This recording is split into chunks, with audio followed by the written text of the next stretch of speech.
Everyone. I feel like there should be walk-up music. Tom Petty's awaiting or something. So, well, good to see you all this afternoon. Lieutenant Governor and I are really glad to be with you. A lot of good progress being made on the budget. I think all of us know it's kind of the nature of this divided legislature and kind of the times we're in, but a lot of good progress. It sounds like there'll be 5 bills headed to me today that we can get signed: transportation, higher ed, ag, legacy, commerce. Those things are buttoned up. A lot of stuff being taken care of and things that we're really proud of, and I think there's good reasons to be optimistic. Some of the economic numbers that came out: Minnesota is the 11th fastest growing job growth in the country. Third highest labor participation rate. Folks are getting back into that. Our unemployment numbers dropped again.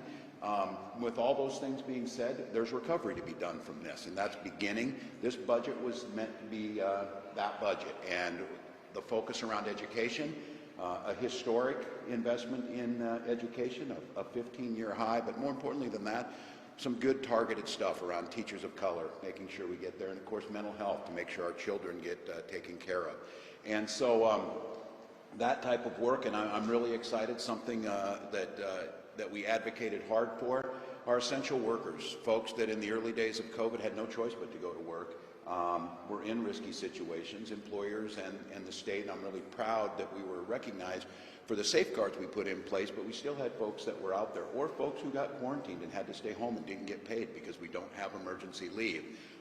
That's really what the goal was. We weren't able to get that through, but we got a very robust package around, and we'll get some work together. We'll put that team together that will decide to get some of that money out. And I'm certain in that case too is we still have the $1.2 billion left from the federal government's rescue package. There'll be some things that we can think about going into next year. And so with that said, I think there's a few points that are still being taken care of. Public safety is still having a robust discussion, which is exactly what we need across the spectrum. How do we keep our cities safe? How do we make sure that everybody in a community feels safe and that they can believe when they call the police are going to come, respond, be there on time, and also make sure that there's not discrepancies in how that happens. Those are the discussions that are happening. The good news is that we're right on the brink, I think, of being able to tie a lot of this up. And as I said, there's a lot of things in there that impacted families. And Lieutenant Governor may be sharing some things working from this perspective, especially of children. Once again, I'm going to highlight the fact that the Kids Count survey came out for the 50 states, and Minnesota ranked first amongst the states for care for their children during COVID. That was very deliberate how that worked. It was very deliberate laying the groundwork to protect our child care infrastructure too. Those things are still there and to be worked on. So. Thank you. So we have an agreement on the Health and Human Services bill, and some of the things that I just want to lift up are things that child advocates have been fighting for quite some time. So there is a permanent increase in the cost of living adjustment for the Minnesota Family Investment Program, a one-time cash payment of $435 for those families as well. We have medical assistance that will be extended for pregnant mothers a year after their baby is born, which is very powerful, and we have some pretty significant investments in childcare as well. So these are things I think we have tried to center children and families within our administration, that we are able to work together with folks on both sides of the aisle to get done for our kids, and it makes me feel really hopeful about what is possible. So we'll get this thing done. There's a few things to take care of. They're working now, and we've been going every couple hours back and forth, and then the offers go back and forth as we're tying the final things up. Some of it is the drafting language as it gets over, and that's why we've got those bills coming over, our folks reading through them, making sure we get that right. That's one of the problems as you get a little closer to the end, making sure there aren't any errors in the drafting and they go back and forth. So I think the House and Senate both feel that. They're getting them to us now in a manner that we can get done in time, and I think puts us on a path to getting a really good budget for Minnesotans. Certainly a little later than we'd like to, but it will be done. So are you anticipating going to the last line of the last day? I don't. Is public safety, police reform still going to be the last item to be agreed on? Yeah, I think it probably will be the last thing, and that's okay. I mean, that's the passion where we're at. We were just saying we're going to be meeting tomorrow with some civil rights leaders. James Meredith, of course, who integrated the University of Minnesota, will be meeting, or excuse me, Mississippi, will be meeting with us here in Minnesota. to kind of highlight this. The world's watching us, and I think there's a lot of people feel that passion. So it'll come down. I don't believe, Tom, it'll go to the very end. I think folks know that there really is a deadline, that you've got to do the physical work of you know, getting these over, getting them drafted, getting them checked out, getting them enrolled, and getting them over to us to sign. I think it's a real encouraging sign, though, that some of this big stuff, and especially transportation, to be able to get that over in time, that we can keep the projects continuing on. But it will probably be public safety will come, and my hope is that we're probably looking maybe the next 24 to 48 hours, and that'll give us time. Is that police bill stuck? And what are the issues that are stuck, and how to get it unstuck? Yeah, I don't know. Yeah, it's probably fair to say it's a little bit stuck. Folks are really passionate about this, but I think the one thing is keeping a highlight on public safety, both the issues around police reforms and the things that we've seen that will maybe make the stops like Dante Wright's or George Floyd's something that we can prevent in the future, but also this discussion about how do we keep our communities safe? How do we make sure that children aren't shot? How do we keep these guns off the streets and not in the hands of people who are committing that? So I think those are still people being very passionate. Again, when you're in this building and you're in this business, it's hard for folks to say a fierce sense of urgency about issues that they're so passionate about. You're not going to get them all, because the other side is saying, no, we're not going to give you that. And I mean, we've had a lot of those that you see them becoming unstuck now. We finally get education, and then we're not going to have voter ID. We're not going to have those things. Those were things that were holding things up. So I think it's probably going to be when folks get to the point and say, you know what, this is good stuff that works. It's acceptable for the vast majority of folks.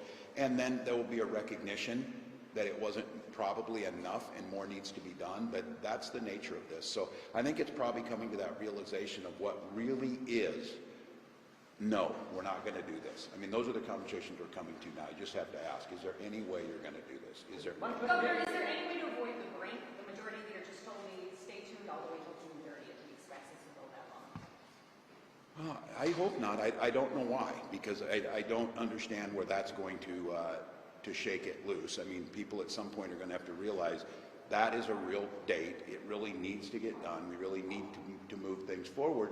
And if we're not able to get everything, this is ongoing. This is not the end. This is one chapter of it, and then we move to the next step. If I can follow up, would you be open to the lights on just for public safety if that's the only budget bills? No, I'm not. I'm telling them that that's not what we're looking for, and I think doing that just simply prolongs further out, because I'm not quite certain there. And I think all of us know, while these things move by themselves, these different vehicles, they're all part of a universal plan that once you start to mess with one, it starts to mess with others. And so I don't think that's a healthy attitude on it. I think they know what needs to be done. I think we know now what folks are going to give on and what they're not. And at this point in time, we need to be respectful to what we can get done, what should get done, and move on. Governor, on public safety, what is your answer? What is your solution to the rising violent crime in the Twin Cities? I know this is a national trend.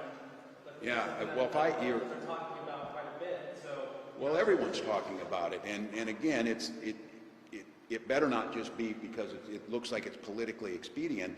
This is a trend that's coming out of COVID. And again, if I had the answer, every mayor in the country would be asking me what that is. I think what we know what the answers are is we need to make sure that communities are collaborating together. We need to make sure that we're providing opportunities, especially with youth, because it looks like a lot of this is focused around renewed gang activity. Some of that may not be so surprising after the disjointed and very difficult year many went through. It's conversations about guns. Where are the guns getting there, and how do we disrupt that? And how do we make sure that this conversation around policing is not just polarized to the point where it's a talking point, rather than how do we really get there? How do we have interveners on the streets? How do we make sure police are responding? And so I think the answer here is meaningful collaboration. I think it is safe streets types of coalitions that are out there.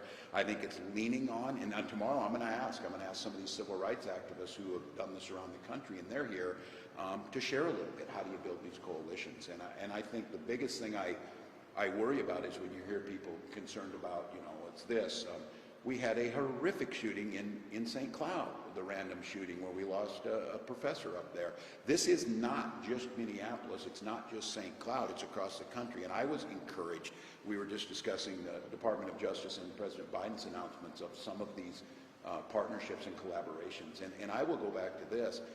a lot of this is information gathering and communicating once another. I'm kind of beating something that they made clear they weren't going to do for me in the public safety bill. This fusion center was meant, and this is, I've been talking about it for 2 years, was meant to address what we're viewing as a gap. When we did a gap analysis of looking at what's happening, how are cities communicating with state patrol, how are counties communicating amongst one another, there's some gaps there.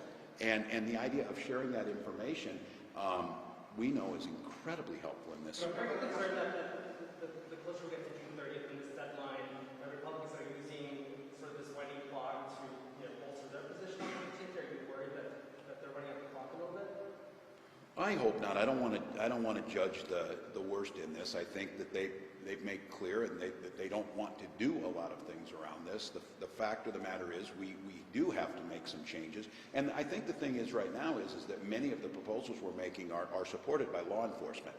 Things that we weren't able to get in there that law enforcement said we'd like to have in there. And I think it's just that stalemate piece of it in a tough climate. Governor, I was told a week ago that there was an offer from the Republicans on extremist cops, what they're considered a white supremacy ban, on public assemblies, on Travis's law, on Matthew's law, and on the Hartle-Sherrill Act. Those were the 5 GOP offers from Senator Limmer. There was this DNR thing that may have come. Yeah, body cameras when I asked them that. Has there been any movement? Have they offered any more? Has the Democrats at that point only accepted 3 of those offers? Where are we at right now? Yeah, and in the middle of this, and I saw the last offer this morning that we saw, is that those were issues that were decided upon. There were and it's kind of a smorgasbord, if you will, that I've gotten to that point of saying we would like to have all of these things, but we'd like you to pick several of them that you could put in. If you do that, we will accept those. I think the things that you mentioned there are bipartisan. They make sense. They're supported by both activists and law enforcement, and we really believe that those things make a difference. So I think we're still talking about things we'd like to see in there. Certainly no-knock warrants, some of the pretextual traffic stops, and so those are still being debated. But there is movement. There is movement. We got a couple more. Any special preparations around the Chauvin sentencing tomorrow? And as a related note, are you hesitant or anxious to announce a public safety deal on the day that that's happening? Well, we didn't think of it that way. I do think you have to take these things into consideration. We feel confident, again, this communication piece is there. There has not been a request for added state support. There's obviously communication going on and the ability to be able to react. But I do think, folks are watching this. We did not talk about it. I think if we got a deal on public safety, I would hope we would be able to announce that. I think that probably it's inevitable that this is going to be a deal that's going to disappoint some folks who are looking for more change that needs to be done. But my hope is that there'll be enough things in there to say, okay, this is progress that was made in divided legislature. I mean, it's one thing to say, and I'm not quite certain how you explain this to people, when you're trying to negotiate with someone and they are in a position where they don't need anything, they don't want anything, and they don't want to change. Very difficult to try and move them along, but that's what's been happening. Is it time for leadership to step in and take over? Pardon me? Is it time for leadership to step in and take over that? Well, we're working constantly with them on that. Leadership has been in all of these conversations, and I meet multiple times every day with the leaders. I think one of the things, especially this broad, again, you saw this last year, all of the hand-wringing that there was a triumvirate that they would come in and we'd have to decide. These are the conference committees working. These are large numbers of people that are still trying to work these things out together, and I think that's right, including my commissioners that are in there. They're working to make our priorities known too, because while we share many of the priorities that were coming out of the House Posse Caucus's reforms, we had some of ours, especially around corrections and some of those things. Governor, can you ask, I don't want to ask about a lights-on budget. I want to ask about a public safety judiciary budget that does no new policy on policing, because we're hearing from people who would rather have nothing than not enough, and that perhaps you just do it numbers. Yeah, I don't think the no policy, like you said, there's already been pretty big things, the Hartle-Sherrill Act and other things that have been agreed upon. I think there are smart policy things, and I think in this moment that the world is watching, in this moment that we know work needs to be done, I really do think we have to take the step. Now, will it be a big enough step? Certainly not for some.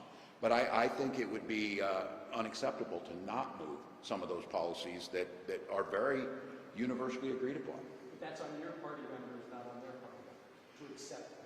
Yeah, I think it's on, yes, I think we do need to move some of them, and again, I'm certainly from a lived experience position, I don't have some of the same experiences that Posse Caucus members are expressing. There's a lot of passion around this, but I think when folks are in those rooms, they're starting to realize you're not going to get everything moved. And the question on that is that at what point in time are we able to get a bill that moves far enough forward? And we're trying to get everybody there, and that's the pace that we're still working. I would say that movement's been made, but it is going to be the last, I think, plane to land. Okay, Governor Lincoln.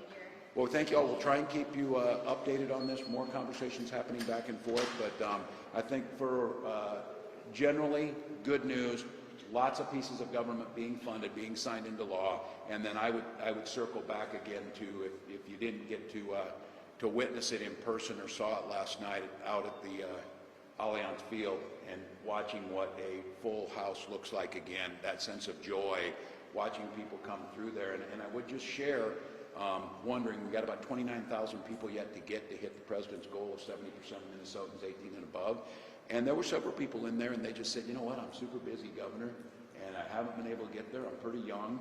I know I should do this, and I'm walking by today, and here it is, I'm taking it. So there still are those people out there that it just worked out for them. It was sitting there. It was on the way to the stadium. They took the J&J shot, and they went in and watched the game. So we're still absolutely committed to finishing this thing out. I think the good news is that number could coincide with this budget being done and kicking this thing off, and then a new fiscal year starting on the 1st of July. So we're very hopeful. Will we hear from you after the show sentencing tomorrow? I don't know for certain. Probably. Yeah, I think you'll hear from us on the budget. I would guess we should be able to get a few more things tightened up on that, and then I certainly think we'll make ourselves available then on that. Thank you. So thank you. Thanks, everyone.